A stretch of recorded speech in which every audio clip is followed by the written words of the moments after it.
Hello friends, मैं हूं अर्जुन।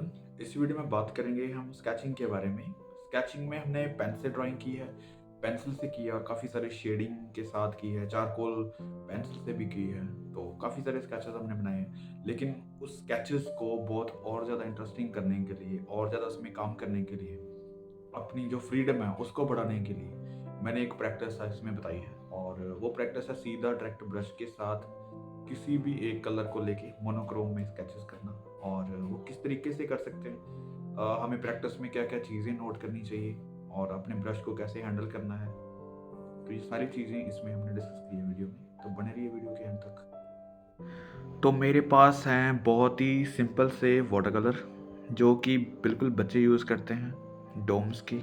उसी के साथ प्रैक्टिस मैं आपको बताऊंगा। और ऐसा ना रहे कि बहुत अच्छे मटेरियल से कोई अच्छा काम हो जाता है, ये बच्चों को हमेशा रहता है। कहीं न कहीं मुझे भी कभी फ़ील होता था कि बहुत अच्छा मटेरियल है, उसी से काम करना बेटर रहेगा। लेकिन प्रैक्टिस के लिए आप ज़्यादा कोशिश मत करो कि बहुत अच्छा मटेरियल हो। प्रैक्टिस के लिए आप कुछ भी यूज़ कर सकते हैं, ठीक है?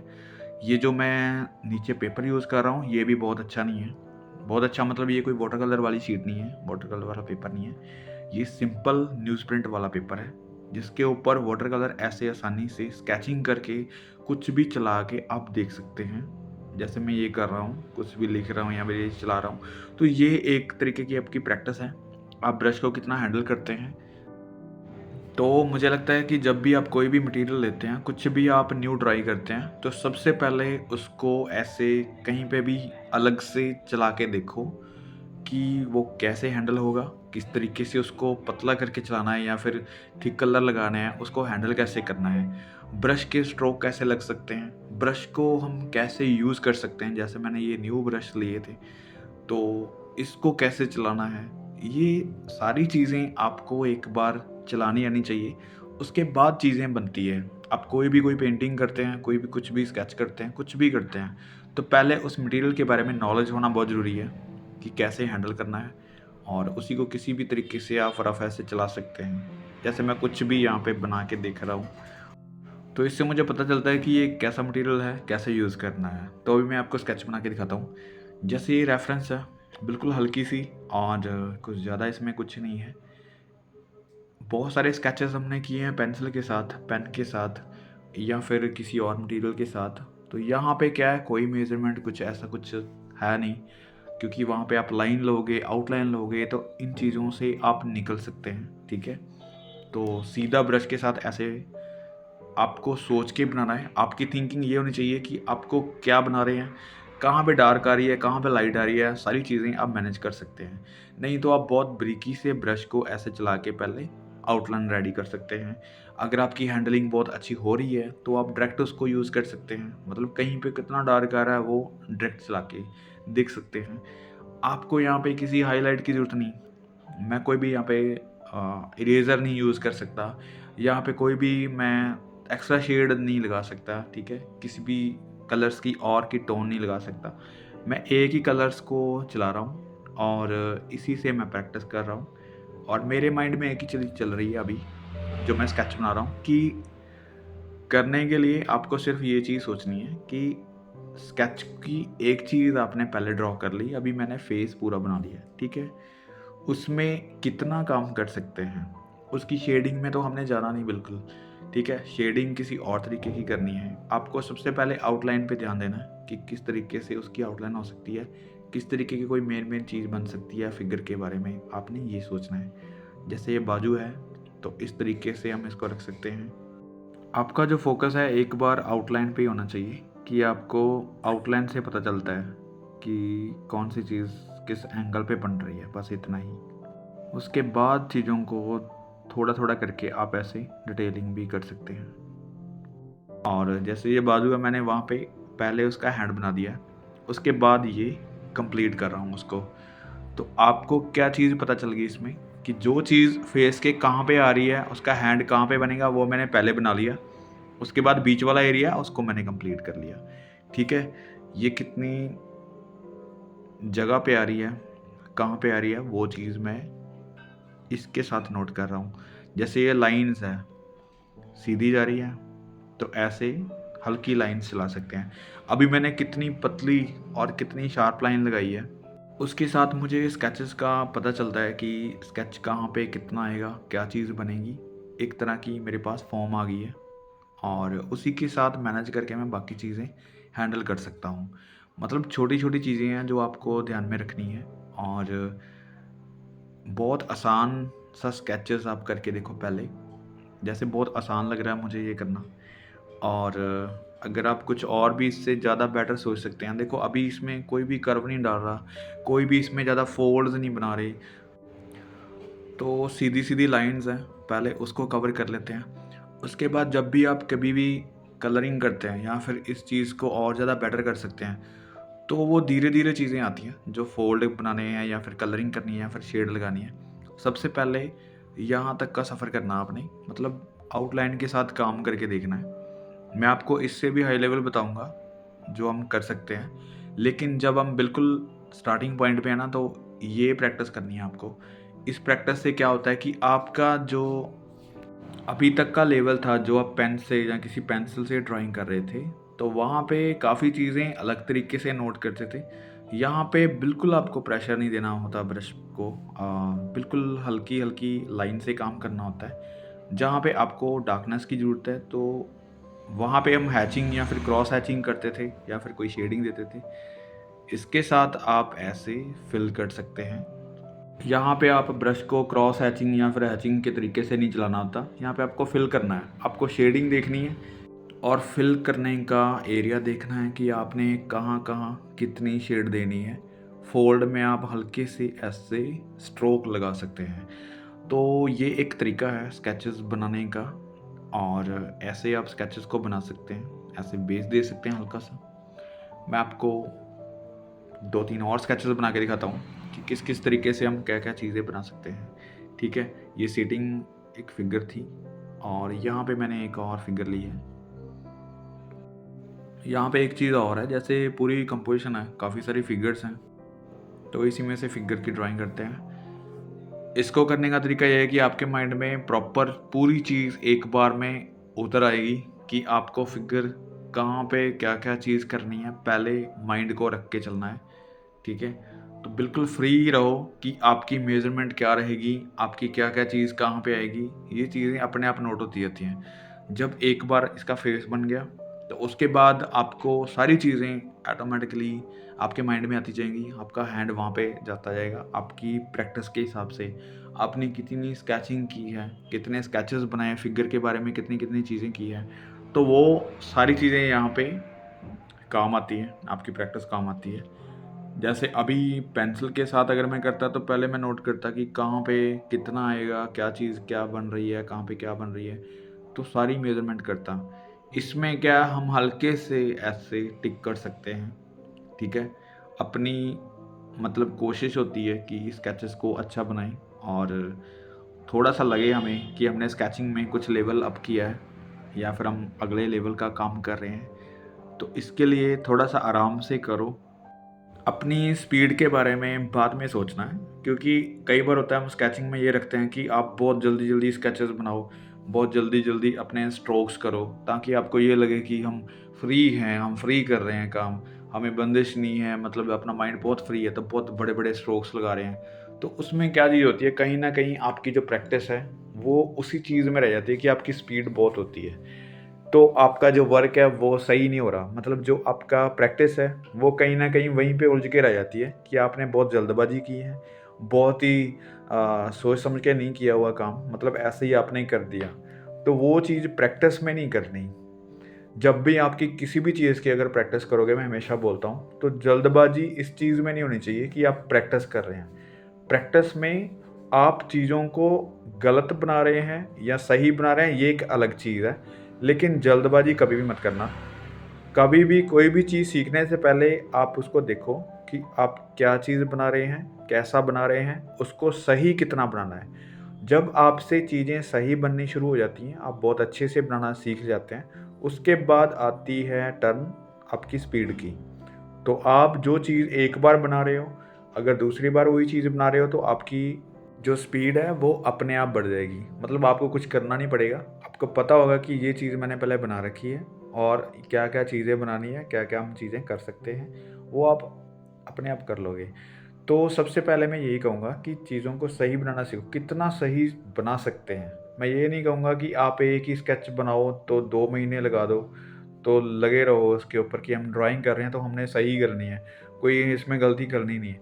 तो ऐसा भी कुछ नहीं होता। आपको सिर्फ़ टाइम नोट इतना ही करना है कि हम स्केचेज़ कर रहे हैं, हम 10-15 मिनट में स्केच एक बना सकते हैं या 10 मिनट लगते हैं या फिर 5 मिनट लगते हैं। वो आपका मूड है कि आप कितने मिनट में, सेकंड में या फिर काम कर रहे हैं, तो वो एक अलग मैटर है। लेकिन एक चीज़ को सही बना के उसकी प्रैक्टिस करना, अपनी प्रैक्टिस के बारे में बिल्कुल प्योर रहो। कैसी स्केचिंग करनी है प्रैक्टिस में, कैसे किसी मटेरियल की प्रैक्टिस करनी है प्रैक्टिस में, ये बहुत इंपॉर्टेंट होता है। जैसे आप वहाँ पे रेफरेंस में देख रहे हैं, मैं स्केचेस में शेडिंग कर रहा हूँ, लेकिन वहाँ पे ब्लैक है, उसको मैं मोनोक्रोम में एक ब्राउन शेड में दे रहा हूँ। यहाँ पे मुझे लाइंस लग रही हैं, तो मैं वहाँ पे गिन के नहीं लगा रहा कि लाइंस वहाँ पे कितनी है, यहाँ पे कितनी है, क्या-क्या चीज़ें हो रही हैं। बस मैं एक स्केच की प्रैक्टिस कर रहा हूँ कि मुझे लाइन लगानी आती है या नहीं आती। मैं वैसे लाइन लगा सकता हूँ या नहीं लगा सकता। समझ रहे हो बात को?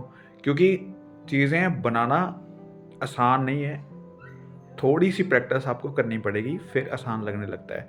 अगर मैं पूरा स्केचेस देखता हूँ, तो मुझे ऐसा लगता है कि मुझसे बनेगा नहीं, बहुत मुश्किल है, ये नहीं बनेगा, मुझे और सिंपल चाहिए।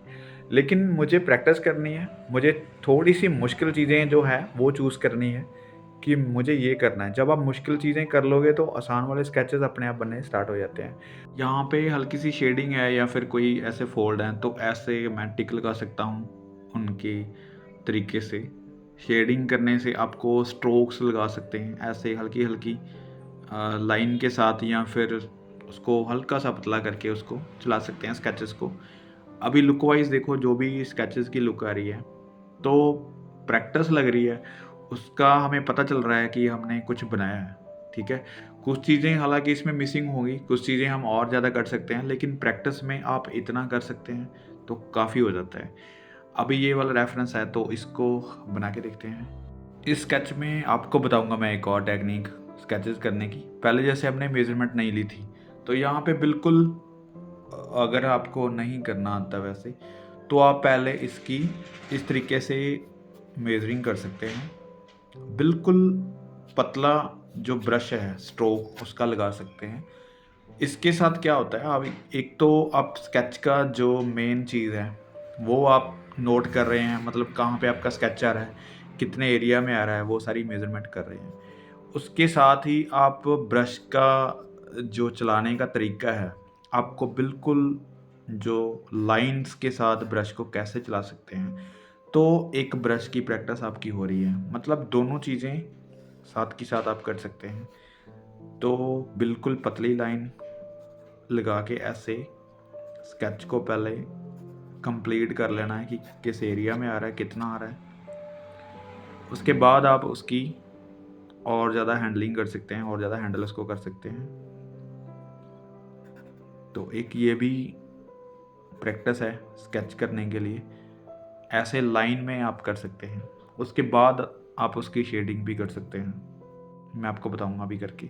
जैसे ये मेरे पास बिल्कुल हल्का सा स्केच बना है, बिल्कुल हमने आउटलाइन कर लिया है। तो अभी ऐसे फील हो रहा है जैसे हमने पहले पेंसिल से या फिर किसी पेन से हम काम करते हैं, तो उसकी भी हम पहले मेज़रमेंट लेते हैं, उसके बाद शेडिंग या फिर टोन्स करते हैं या फिर डिटेलिंग करते हैं। तो इसमें भी हम वही कर रहे हैं, बिल्कुल वही स्टाइल में यूज़ कर रहा हूँ। तो ये भी एक टेक्नीक है जो काम के लिए बेटर है, आपकी स्केचिंग के लिए बेटर है। अगर आप डायरेक्ट नहीं कर सकते, आपको अभी तक वो चीज़ नहीं नोट कर सकते, तो आप ऐसे प्रैक्टिस कर सकते हैं। अभी देखो कितनी सी डिटेलिंग करनी है, हमने ज़्यादा इसकी डिटेलिंग नहीं, बिल्कुल मेन चीज़ों की शार्पनेस करनी है। जो कि यहाँ पे देखो इसकी बाजू आ रही है, यहाँ पर ये चीज़ आ रही है, तो ऐसे स्ट्रोक से काम कर सकते हैं। आपको वहाँ पे पेंसिल के साथ जैसे काम करते हैं वैसे ही बिहेव करना है ब्रश के साथ भी, लेकिन आपको ये चीज़ सीखनी है कि आपके पास सिर्फ एक मटेरियल चेंज हुआ है, बाकी का मेथड बिल्कुल सेम है, ठीक है? आपको वहाँ पे क्रॉस हैचिंग या फिर हैचिंग से ये डार्कनेस देनी थी, अभी आप एक ही स्ट्रोक में ब्रश को फैला के काम कर रहे हैं, ठीक है? तो ये ब्रश चलाने का एक तरीका है जो यहाँ पे मैं यूज़ कर रहा हूँ। तो स्केचिंग में स्केच वही है, और ऐसा स्केच हमने पहले भी बनाया होगा, पहले भी बहुत सारे स्केचेस ऐसे बनाए होंगे, लेकिन यहाँ पे सिर्फ मटेरियल का फ़र्क है, मटेरियल ही हमने अलग किया है। तो इसमें बहुत ज़्यादा कंफ्यूज होने की कोई बात नहीं है, क्योंकि अपनी स्केचिंग को इम्प्रूव करने के लिए, बहुत अच्छा करने के लिए हम डिफरेंट डिफरेंट चीज़ों का इस्तेमाल कर सकते हैं, उनको यूज़ कर सकते हैं। जैसे इंक ड्राइंग हो गई, और वाटर कलर से हम कर सकते हैं, ठीक है। किसी भी और तरीके के, जैसे किसी और टूल से काम कर सकते हैं, जैसे ब्रश है तो किसी और टूल से भी काम कर सकते हैं। मैं काफ़ी चीज़ों का इस्तेमाल किया है स्केचिंग के लिए, और धीरे धीरे मैं आपको ये चीज़ें सारी मैं आपको दिखाऊंगा वीडियो के ज़रिए। आज मैंने इसलिए ये वीडियो बनाई है क्योंकि कुछ चीज़ें होती हैं जो हम पीछे छोड़ देते हैं, ठीक है। स्केचिंग में हमारे माइंड में यही आता है कि स्केचिंग करनी है सिर्फ पेंसिल से या फिर किसी पेन से, तो ये चीज़ें बिल्कुल छोड़ दो कि स्केचिंग किसी भी चीज़ से कर सकते हैं। ऑयल वाटर कलर से कर सकते हैं, किसी एक्रेलिक कलर से कर सकते हैं, ब्रश के साथ कर सकते हैं, या फिर कोई ऐसा टूल है जो कैलीग्राफी करते हैं उसके साथ हम स्केचिंग कर सकते हैं। बहुत सारी चीज़ें हैं जो इस्तेमाल होती हैं स्केचिंग में। तो इसके साथ क्या होता है, आपका कॉन्फिडेंस बहुत अच्छा बनता है। मतलब आपको चीज़ें वही होती हैं, लेकिन वही चीज़ें बनाने का बहुत अच्छे से मज़ा आता है काम करने का, जब भी आप ऐसे काम करते हैं। क्योंकि एक ही चीज़ से एक तो आप बोर हो जाते हैं, और आपके पास जब भी कोई चीज़ न्यू आती है तो आपका मन करता है कि उस चीज़ को यूज़ किया जाए, उस चीज़ के साथ काम किया जाए।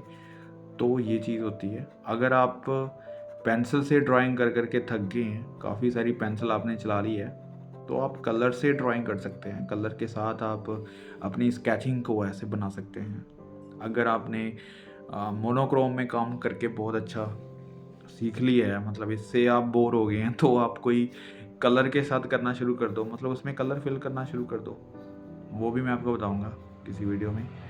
लेकिन अभी जो प्रैक्टिस है वो मैं ये बता रहा हूँ कि आपकी जो स्केचिंग है उसकी प्रैक्टिस हम किसी इंटरेस्टिंग वे से कर सकते हैं, उसको और अच्छा बना सकते हैं, ठीक है। अपने कॉन्फिडेंस को अच्छा रखना है, अपने काम के लेवल को जो है वो अच्छा रखना है। तो अभी देखो, मैंने पहले इसकी आउटलाइन ली है, उसके बाद मैं ये हल्की हल्की शेडिंग कर रहा हूँ। इस कलर्स को आप हल्का सा पतला कर सकते हैं, और ज़्यादा पानी डाल सकते हैं, और इसमें ऐसे शेड कर सकते हैं। जो आपको फोल्ड दिख रहे हैं ऐसे स्ट्रोक लगा सकते हैं, या फिर उसको थिक करके हल्का सा दाग लगा सकते हैं। मतलब उससे क्या होता है, ये टोन बन जाती है, ठीक है। जैसे मैंने इसमें और पानी डाल दिया तो ये बैकग्राउंड है इसका, तो मुझे लाइट लग रहा है, तो लाइट लाइट ऐसे स्ट्रोक दे सकते हैं, हल्का सा पानी डाल के उसको बैकग्राउंड में इसका थोड़ा सा माहौल बना सकते हैं। कंपोजिशन क्रिएट हो जाती है उससे। उससे क्या आता है, एक तो स्केच आपका दिखना स्टार्ट हो जाता है, फिर आपको थोड़ा सा बेस का भी पता चल जाता है कि इसका पर्सपेक्टिव क्या हो सकता है, या फिर इसके पीछे चीज़ें क्या है। कल को आप जब भी स्केचिंग करते हैं, यानी कि नेक्स्ट कोई भी स्केचिंग करते हैं कंपोजिशन में, तो आपको ये चीज़ें साथ साथ इम्प्रूव होती रहती हैं, साथ साथ जुड़ती रहती हैं। मतलब आप सिंगल स्केच को किसी कंपोजिशन में लेके जाओ धीरे धीरे, तो वो चीज़ें बहुत हेल्प करती हैं हमारी स्केचिंग में। तो ये देखो, अभी स्केच ऐसी प्रैक्टिस करनी है आपने, और कोशिश करो कि चीज़ें सही बने। अभी स्केच का बिल्कुल बेस रेफरेंस को अगर हम अलग कर देते हैं, तो एक स्केच का जो लुक है वो बहुत अच्छा लग रहा है, इंटरेस्टिंग लग रहा है, और बहुत बोल्ड बना है, ठीक है।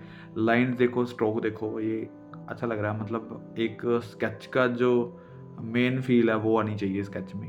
तो ज़्यादा कंफ्यूज नहीं होना, ज़्यादा डिटेलिंग में नहीं जाना, यहाँ तक इसको करके हम छोड़ सकते हैं।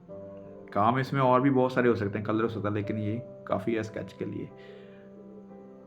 एक और स्केच मैं आपको बताता हूँ यहाँ पे, उसको हम थोड़ा सा और बोल्ड करते हैं। जैसे इसमें हमने शेडिंग की है, हल्का सा और टोन लिया, तो इसको हम और ज़्यादा बोल्ड कर सकते हैं। बिल्कुल निडर होके काम करना है, स्ट्रोक लगाने हैं, और ऐसे जैसे पेंसिल चलाते हैं, पेन चलाते हैं, वही तरीका इस्तेमाल करके देखो, अगर आप वैसे नहीं कर सकते। क्योंकि अभी देखो, बिल्कुल स्ट्रोक से काम कर रहा हूँ, ठीक है। बहुत ज़्यादा काम करने की ज़रूरत नहीं है आपको, आपको स्ट्रोक देने हैं। कौन कौन सी चीज़ें कहाँ पे बननी है ये आपको सोच के चलना है हल्का सा। इसके साथ क्या होता है कि आपकी माइंड में वो चीज़ चलती रहती है, आपके माइंड में वो स्केच बनता रहता है। अभी तक इसका रिज़ल्ट नहीं निकलेगा, लेकिन रिज़ल्ट आपके माइंड में बन जाना चाहिए पहले कि शायद इसकी लुक वैसी होगी या ऐसा बनेगा, ठीक है। किसी भी सीन को अगर आप बनाते हैं, कोई भी आप फिगर बनाते हैं, स्केचिंग करते हैं या फिर कुछ भी बनाते हैं, तो आपके माइंड में एक बार आना चाहिए कि ये चीज़ कैसी बनेगी, लुक वाइज क्या हो रहा है इसके साथ, ठीक है। तो ऐसे स्ट्रोक दे रहा हूँ, बिल्कुल जैसे हम पेंसिल चलाते हैं वैसे ही स्ट्रोक दे रहा हूँ। तो इसी से मुझे मज़ा आ रहा है, क्योंकि एक ब्रश का जो स्ट्रोक है वो पेंसिल से बिल्कुल अलग है। वहाँ पे हम प्रेशर देते हैं उसको डार्क करने के लिए, यहाँ पे थोड़ा सा प्रेशर, इसको बस फैलाना है उसको, ठीक है। जब भी थोड़ा सा ब्रश फैलता है तो वो लुक देता है कि वहाँ पे डार्क लाइन दी गई हुई है, या फिर यहाँ पे लाइन को परमानेंट किया हुआ है। और जहाँ पे मुझे बिल्कुल ज़रूरत नहीं, बिल्कुल लाइट चाहिए, तो ब्रश को बिल्कुल हवा में ऐसे चलाओ, ठीक है। तो हल्का सा स्ट्रोक जो लग रहा है वो एक मेजरमेंट दे रहा है मुझे कि कौन सी चीज़ कहाँ पे बननी है। तो ये एक लुक वाइज जो बन रहा है पूरा स्केच, ये पेंसिल की फील बिल्कुल नहीं देगा। ब्रश के स्ट्रोक बहुत इंटरेस्टिंग लगते हैं पेंसिल से कहीं गुना। वहाँ पे आपको जो शेडिंग देनी है, यहाँ पे बस एक स्ट्रोक या 2 स्ट्रोक से काम चल जाता है। तो आपका टाइम बहुत लगता है। जैसे वहाँ पे पेंसिल के साथ आप जब स्केच बनाते हैं तो 10 से 15 मिनट लग जाते होंगे, ठीक है। आप 5 मिनट में स्केच नहीं बना सकते एक। अगर आप बहुत आराम से कर रहे हैं तो 7-8 मिनट लग जाते हैं। अगर आप यहाँ पे काम कर रहे हैं तो ब्रश के साथ, तो बहुत ईज़िली आपको 3 या 4 मिनट ही लगते हैं। 3 मिनट में आप स्केच बना सकते हैं। मतलब बहुत कम टाइम लगता है जब आप ऐसे स्ट्रोक से काम कर रहे हैं, बहुत बोल्ड कर रहे हैं। तो मुझे ज़्यादा इसमें कुछ नहीं करना, मैं बहुत पतला सा कलर करके इसमें जहाँ पे बहुत डार्क है वहाँ पे लाइन लगा सकता हूँ, हल्की सी शेड कर सकता हूँ। जैसे मैंने वो कुछ बना रहा है रेफरेंस में, तो वहाँ पे मैंने 2 ही शेड में काम किया है। जो चीज़ उसके हाथ में है और बिल्कुल हाईलाइट है और डार्क है, मान लो 2 ही शेड है, और ये चीज़ को आप ऐसे फिल करके कंप्लीट कर सकते हैं। मतलब प्रैक्टिस में आपको इन चीज़ों का ध्यान रखना है कि आपकी स्केचिंग में वो चीज़ कैसे बन सकती है। वहाँ पे चाहे आप कितने फोल्ड बना रहे हैं या फिर कितनी भी आप चीज़ों को जोड़ रहे हैं या फिर एक दूसरे से कनेक्ट कर रहे हैं, लेकिन यहाँ पे आपको काम को बोल्ड करना है, आपको चीज़ें हटानी है और इजी करना है स्केच को, कि इजी किस तरीके से बना सकते हैं। तो ये देखो, अभी इसके अराउंड जो भी चीज़ें आ रही हैं उसको आप धीरे से ऐसे बना सकते हैं, वहाँ पे कुछ भी काम कर सकते हैं। अभी देखो मैंने ज़्यादा काम किया नहीं स्केच में, सिर्फ एक हाईलाइट है और डार्क की जगह पे मैंने हल्का सा ब्रश चला दिया, पानी लगा के वहाँ पे हल्का सा कलर है, तो उसी से लुक वाइज वो एक स्केच बहुत अच्छा बन रहा है, ठीक है। तो इस तरीके से प्रैक्टिस करनी है, इस तरीके से आपको काम करना है। तो मज़ा आया काम करके। ये थोड़े से स्केचेस थे जो हमने अभी प्रैक्टिस किए हैं, जिनकी हमने प्रैक्टिस की है, थोड़ा सा मटेरियल के बारे में जाना है। तो ऐसी काफ़ी सारी वीडियोस हैं जो मैंने बनाई है, मैं स्टेप बाय स्टेप आपसे शेयर करूँगा, आपके साथ बातचीत करेंगे। नेक्स्ट वीडियो में कुछ और लेवल की बातें करेंगे। और जो बच्चे न्यू हैं यहाँ पे, वो मेरी नेक्स्ट अपडेट के लिए चैनल को सब्सक्राइब कीजिए। Thank you so much for watching this video.